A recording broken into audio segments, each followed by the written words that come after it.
বন্ধুরা এভাবে বানানো হলো ছোট পুরি আলু দিয়ে। হ্যালো বন্ধুরা, ঘোষ কিচেন থেকে আপনাদের সবাইকে নমস্কার। আশা করি ঠাকুরের কৃপায় সবাই ভালো আছেন, আমিও ভালো আছি। তবে আজকের রেসিপি হলো ছোট পুরি আলু দিয়ে ছোট পুরি বানাবো। দেখবেন একদম ছোট ছোট পুরিগুলো। এখন আমি ছোট পুরি বানানোর জন্য এখানে নিয়েছি 1 বাটি ময়দা, আর এখানে আমি একটা আলু সিদ্ধ করে নিয়েছি।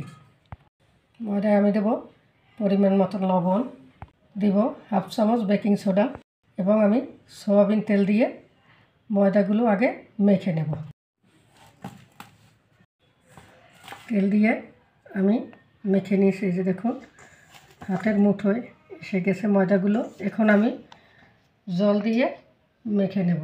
আমি এখন অল্প অল্প জল দিয়ে ময়দাগুলো মেখে নেব। এভাবে আমি ময়দাগুলো মেখে নিলাম। এখন আমি 1 ঘন্টার জন্য রেখে দেব।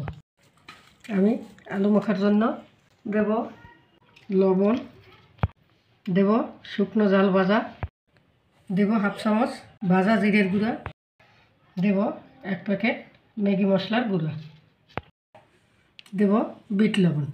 এখন আমি চাল লবণ দিয়ে আলু সিদ্ধটা মেখে নেব। এভাবে আমি সিদ্ধ আলুগুলো মেখে নিলাম। বন্ধুরা 1 ঘন্টা আমি এভাবে রেখেছি, দেখুন কতটা সফট হয়েছে ময়দা মাখাটা।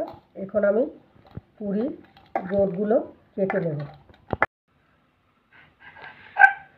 এভাবে ছোট ছোট করে আমি গোলগুলো কেটে নেব। দেখুন একেবারে একদম ছোট। আমি পুরির গোটগুলো এমন করে কেটে নিয়েছি। দেখুন 1 বাটি ময়দায় কতগুলো পুরির গোট হলো। এখন আমি আলু দিয়ে বানিয়ে নেব।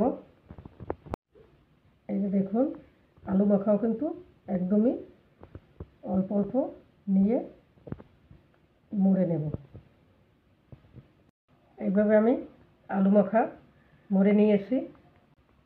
আমি তেল দিয়ে বেলে নেব।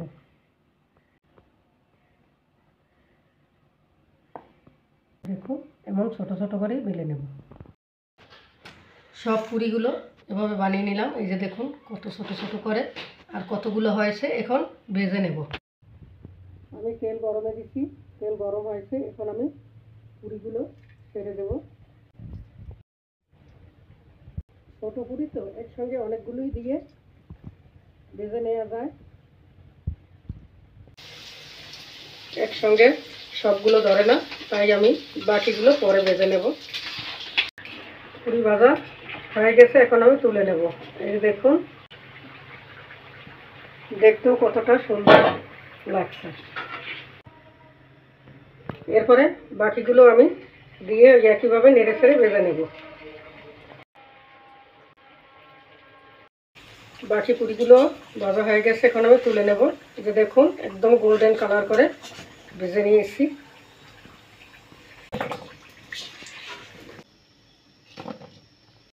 বন্ধুরা এভাবে বানানো হলো ছোট পুরি আলু দিয়ে। দেখুন পুরিগুলো ছোট হলেও সবগুলো পুরি কিন্তু ফোলা, একদম ফুলে কদম কদম হয়েছে। এই যে দেখুন কতটা সুন্দর। তবে এমন গরম গরম পুরি খেতে সবারই ভালো লাগে। সবাই তো বড় পুরি বানিয়ে খেয়েছেন, একবার এমন ছোট পুরি বানিয়ে খান। এভাবে সব মশলা দিয়ে টিয়ে দেখুন অনেকটাই টেস্টি লাগবে, খেতেও মজাদার হবে। এবং এখানে সালাদ নিয়েছি, ধনেপাতা কুচি, পেঁয়াজ দিয়ে সালাদ দিয়ে খেতে আরও ভালো লাগে। তবে এভাবে আপনারাও একবার বাড়িতে বানিয়ে দেখবেন। আমাদের সাথে থাকবেন, চ্যানেলটিকে সাবস্ক্রাইব করবেন, লাইক কমেন্ট শেয়ার করবেন। নমস্কার।